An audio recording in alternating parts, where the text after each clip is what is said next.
ҷамъияти матлуботи шаҳри Турсунзода дар мавсими зимистонигузаронӣ ҳамасола бо мақсади таъмини аҳолӣ ва ташкилоту идораҳо мувофиқи имконият пиёзу картошка, ғалладона ва ангишту ҳезум захира менамояд. Имсол низ масъулони соҳа дар самти захираи сабзавоту сӯзишворӣ муваффақ гардида то имрӯз бо қисми зиёди корхонаву ташкилот шартномаи ҳамкорӣ бастанд. ҷамъияти матлуботи шаҳри Турсунзода аз хоҷагиҳои коллективӣ, фермерӣ, кооперативҳои истеҳсолии шаҳр ва шаҳру ноҳияҳои вилояти Суғду Хатлон маводи хӯрока захира намудааст. То имрӯз аз ин нишондод картошка, пиёз ва ангишт қисман ба бозорҳо бароварда шуда, ҳамчунин мувофиқи шартнома ба аксар корхонаҳо низ дастрас карда шуд.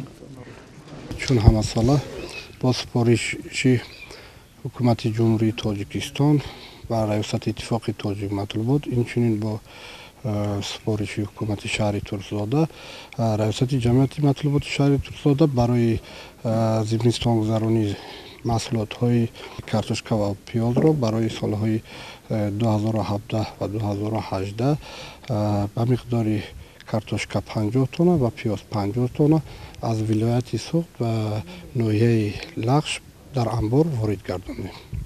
ҷамъияти матлуботи шаҳри Турсунзода кӯшиш менамояд ки барои мӯътадил гардонидан ва барои беҳтар гардонидан нарх дар бозорҳои кишвар саҳми худро дар кишвар расонад. умуман ҷиҳати таъмини аҳолии шаҳри Турсунзода ва шаҳру ноҳияҳои наздик бо сабзавот дар мавсими имсола низ ягон мушкилӣ вуҷуд надорад, мегӯяд масъулини ҷамъият. гузашта аз ин ҷамъияти матлуботи шаҳри Турсунзода боз нақша дорад дар анборҳои худ пиёзу картошка, биринҷ, гандум, моши лӯбиё ва ангишту ҳезум захира намояд.